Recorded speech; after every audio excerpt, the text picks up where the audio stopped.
tuner. Ginit-git ako. Oo, ayan o. Biniliran ako.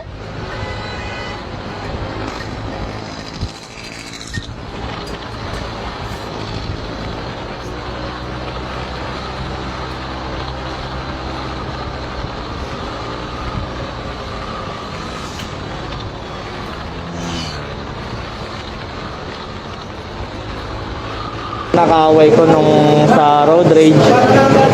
Humihingi po ako ng tawad sa gawa ko. Dahil sa init lang po ng ulo, mainit po ulo namin pareho. Na dahil po sa aking pagkakabugbog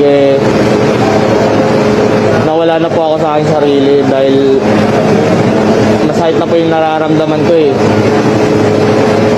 Paano mag-isang lahat, sir? Paano mag-isayo? Magmamadali lang naman po talaga ako nun, sir, kasi naka-serve po ako. Okay. Sila lang po itong nagbigay ng komisyon po na humingi na po ako sa kanila ng paunmanin, humingi po ako ng paunmanin. Yung isa pong naka-helmet po talaga masyado pong mainit talaga eh. Sabi ko sa kanya, tayo, huwag ka masyado mainit. Sabi ko gano'n, hanggang sa pinagmumura po ako.